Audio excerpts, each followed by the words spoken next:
Hello everyone, welcome to legal narrative. आज हमारे साथ अनमोल कुमार शर्मा जी हैं, जो कि NIACL में एक एडमिनिस्ट्रेटिव ऑफिसर हैं, लीगल स्पेशलिस्ट। आज हम जानेंगे कि इन्होंने एडमिनिस्ट्रेटिव ऑफिसर बनने तक की जर्नी को कैसे तय किया, इनकी स्कूलिंग कहाँ से हुई, इन्होंने कॉलेज कौन सा अटेंड किया और इन्होंने जो उसके स्टेजेस होते हैं एग्जामिनेशन के, उन सारे स्टेजेस को लेकर के इनकी क्या रणनीति रही, क्या स्ट्रेटजी रही। वन बाय वन सारे क्वेश्चन को इन टोटो डिस्कस करने की कोशिश करेंगे, ताकि जो कोई भी बच्चा इस वीडियो को देख रहा है उसके सारे सवालात यानी सारे क्वेश्चंस जो दिमाग में उठते हैं उन सबके आंसर्स मिल सकें। तो सबसे पहले अनमोल जी, मैं आपका स्वागत करता हूं लीगल नैरेटिव फैमिली में। Hello everyone.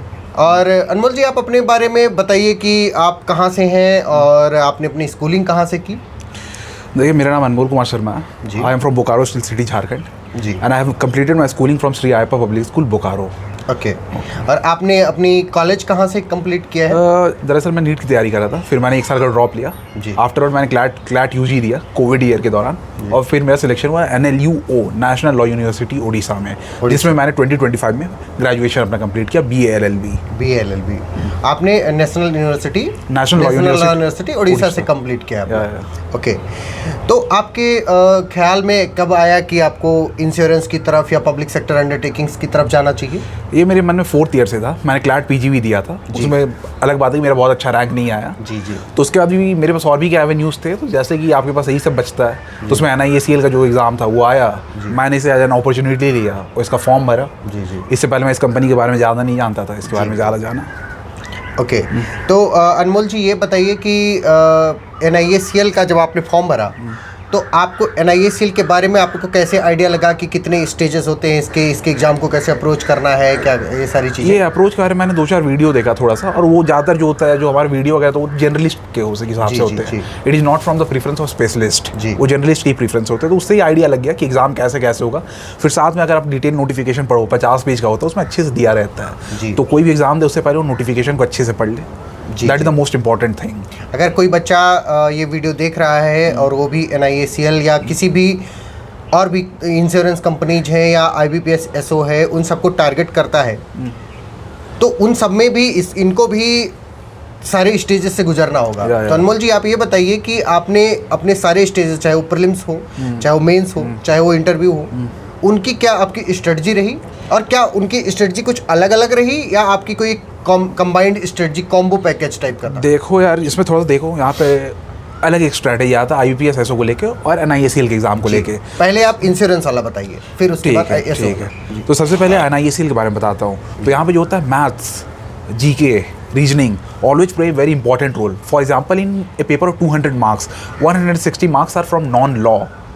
सो आपको जो होता है मैथ्स, इंग्लिश, रीजनिंग, कौन से स्टेज में होता है, मेंस में या प्रीलिम्स? मेंस में जी। आप पहले प्रीलिम्स का बताइए। अच्छा, प्रीलिम्स में देखिए यही सब पूछा जाता है, ठीक है। तो उसके लिए आपको क्या करना है, सबसे पहले तो मॉक देना है। यहाँ पे जो मेन होता है कि आपसे सब कुछ बन जाएगा, बट टाइम मैनेजमेंट मेन होता है। तो आपको यहाँ पे टाइम मैनेजमेंट सीखना होगा। टाइम मैनेजमेंट आपको मॉक के अलावा कोई एग्जाम दूसरा सिखा ही नहीं सकता है जी। Only mock can teach you time management.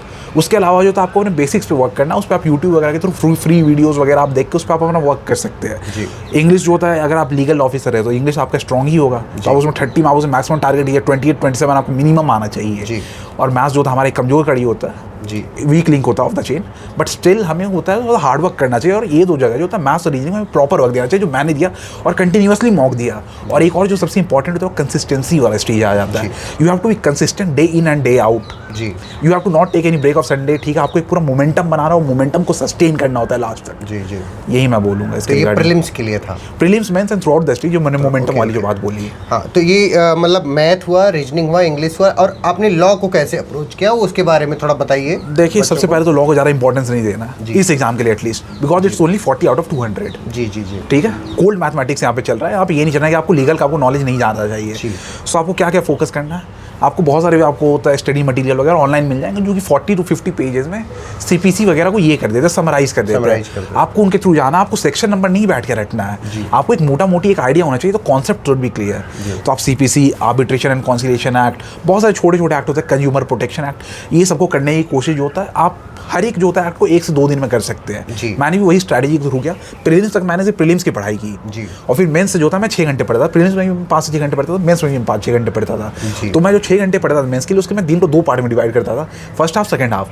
तो फर्स्ट हाफ में I only worked on my mathematics and reasoning, क्योंकि इंग्लिश में डन था, उसमें कोई दिक्कत नहीं था। तो मैथमेटिक्स एंड रीजनिंग में 3 घंटे देता था और मैं रात को होता है लॉ पढ़ता था और लॉ को अच्छे से पढ़ता था, नोट्स वोट्स बना के ऐसे पढ़ता था और मॉक में डेली देता था। जी। तो आपके अकॉर्डिंग जो कमर्शियल लॉ के सब्जेक्ट्स हैं, जैसे आपने सीपीसी बताया, मतलब सिविल लॉ के, आपने कंज्यूमर प्रोटेक्शन एक्ट बताया, तो इन सारे कॉन्ट्रैक्ट एक्ट, इन सारी चीज़ों पर ज़्यादा फोकस करना चाहिए। कि और भी आप कुछ लिस्ट डाउन करना चाहेंगे कुछ? जैसे कॉन्स्टिट्यूशन वगैरह तो आपको आना ही चाहिए, वो तो बेसिक है जी। इंश्योरेंस एक्ट थोड़ा बहुत पढ़ लो जी। लेकिन मैं कहूँगा कि कोर सब्जेक्ट स्टिक करो, क्योंकि क्या होता है ना कि इंश्योरेंस जैसे कि 4 इंश्योरेंस एक्ट वगैरह ज़्यादा नहीं पूछते हैं, वो क्या पूछते हैं, मेन एक्ट से ही पूछते हैं, जैसे आईपीसी, सीपीसी, सीआरपीसी, इन्हीं सबसे ज़्यादा होते हैं। लेट्स से 40 में से वो at least 20 to 25 question in core act से पूछते हैं, arbitration and conciliation, CPC, constitution of India, IPC. और वहाँ पे सिर्फ आपको सेक्शन नंबर नहीं याद करना, कॉन्सेप्ट क्लियर रखना है, दैट्स द की जी। मतलब आपको अगर कॉन्सेप्ट पता है, आप अगर उसके इंडेक्सेस को नहीं भी याद करके रखे हो, जैसे जुडिशरी में होता है, जैसे ईपीओ वगैरह में होता है कि बहुत ज़्यादा सेक्शन बेस्ड क्वेश्चंस आ जाते हैं, तो नहीं, केस लॉज भी नहीं आते हैं, सिर्फ कॉन्सेप्ट बेस्ड आते हैं, तो आप उनको क्रैक कर सकते हैं। अनमोल जी, आप ये बताइए कि आपको इंटरव्यू को लेकर के कैसी स्ट्रेटजी रही, पहली चीज़। दूसरी चीज़ ये बताइए कि इन सारे एग्जाम को लेकर के, मतलब कोई भी एग्जाम जब दो तो उसमें बहुत बड़ा ज़्यादा स्ट्रेस होता है, उसको आपने कैसे मैनेज किया? देखिए, स्ट्रेस को तो मैंने मैनेज नहीं किया। स्ट्रेस जो था मेरे लिए फ्यूल का काम करता है। अच्छा। वो डर जो होता नहीं है, मुझे वही होता भगा के रखता है जी। It keeps me on my toes. तो इसीलिए होता है स्ट्रेस जो होता है एक पॉजिटिव थिंग है, उसको नेगेटिवली नहीं लेना चाहिए। स्ट्रेस से ही सब कुछ हो पाता है, बिना स्ट्रेस के कुछ नहीं कर सकता आदमी। सो उसके बारे में मैं ये कहूँगा, स्ट्रेस को लेकर आपको कोप करने की जरूरत नहीं, उसका as a motivation, as a fuel use करो, ठीक है। और एक होता है मैनिफेस्टेशन की भी बात आती है यहाँ पे, जैसे कि अपना पॉजिटिव कुछ होता है, थोड़ा पॉजिटिव थिंकिंग लो, स्ट्रेस लो लेकिन पॉजिटिव थिंकिंग लो, रखो कि at the end of the day हो जाएगा। और नहीं होता, it's not the end of the road, there are many paths, आप उस फ्यूचर में जा सकते हैं। और एक चीज़ होता है, मल्टीपल एग्जाम्स होते हैं, ये नहीं कि एक के कॉस्ट पे आप दूसरे को सैक्रिफाइस कर रहे हो, ठीक है। सबका आप इक्वल इंपॉर्टेंस, तो कहीं ना कहीं हो जाएगा। ये भी थोड़ा मेंटालिटी लेके चलना होता है, क्योंकि कोई नहीं जानता कि किसका क्या होगा। एवरी स्टेज में एक कट थ्रोट कॉम्पिटिशन है। सो मैं ये कहूँगा, स्ट्रेस को एज ए फ्यूल यूज़ करना चाहिए जी। और अनमोल जी, ये बताइए कि आपने अपने इंटरव्यू स्टेज को कैसे प्रिपेयर किया और आपका इंटरव्यू कैसा गया, उसमें कौन से क्वेश्चंस पूछे गए, तो इन पे भी आप थोड़ा प्रकाश डालने की कृपा करें। इंटरव्यू स्टेज को लेकर जो होता है सिंपल सा फिलॉसफी था जी। अभी तक मैंने जो बोला, मैंने सीपीसी वगैरह पढ़ रखा, तो उसका नोट्स मैं बनाता हूँ। नोट्स बनाना बहुत पॉजिटिव आदत है, इसे आप बाद में होता है क्योंकि रेफर कर सकते हैं। और इसमें इंटरव्यू वगैरह टाइम बहुत कम आता है, क्योंकि वहाँ पे आपसे मैथ्स नहीं पूछेगा, आपसे रीजनिंग नहीं पूछेगा, आपसे इंग्लिश नहीं पूछेगा, आपसे वो लॉ ही पूछेगा। मतलब 80 to 90% क्वेश्चन लॉ रिलेटेड होंगे। मेरे से तो इंट्रोडक्शन तक नहीं पूछा था, जैसे कि आप प्रिपेयर कर जाते हो, माय नेम इज अनमोल कुमार शर्मा, मैं हॉबी दिस दैट, वो तक नहीं पूछा था मेरे से।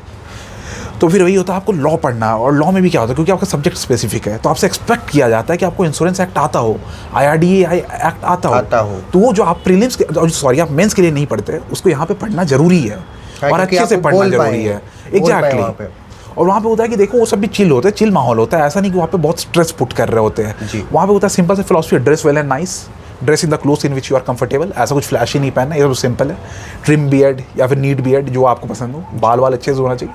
सभ्य आदमी की तरह जाओ वहाँ पे, इंटरव्यू दो, they will make you comfortable. वो तो ऐसा नहीं वहाँ पे हो कि वो स्ट्रेस दे रहे हो तुम्हें। और वहाँ पे 10 से 12 मिनट चलेगा, ईजी है, it's comparatively easy compare to prelims and mains. वहाँ पे आप ये भी बोल सकते हैं, वो आपसे पूछेंगे कि आपने क्या पढ़ा है, ये भी आपसे कभी पूछे। तो जैसे मैंने आर्बिट्रेशन एंड कॉन्सिलिएशन एक एक्ट को मैंने अच्छे से पढ़ा, जिसमें मैंने सेक्शन नंबर वगैरह भी याद किया था, ताकि वो जस्ट इन केस काम आ जाए। तो आर्बिट्रेशन एंड कॉन्सिलिएशन मैंने सेक्शन नंबर वगैरह सब पढ़ा था, 1-2 केसेस भी उसके रेफर किए थे। और ये सब फ्री यूट्यूब वीडियो वगैरह के थ्रू उसका प्रिपरेशन कर सकते हैं। मेरा तो आर्बिट्रेशन एंड कॉन्सिलिएशन था। आपको भी एक नहीं चाहिए, पोल स्टार चाहिए, वो जो ध्रुव तारा होता है गाइड करने के लिए। और बाकी जो होता है common understanding across all subject आपको चाहिए ही होगा। और एक और चीज़ होता है, मेरे से तो नहीं पूछा, लेकिन बहुत लोगों से मैंने पूछा है, तो उन लोगों से पूछा था उस टाइम के अराउंड, मतलब जनवरी 27 को मेरा हुआ था, जनवरी 27, 2026 को।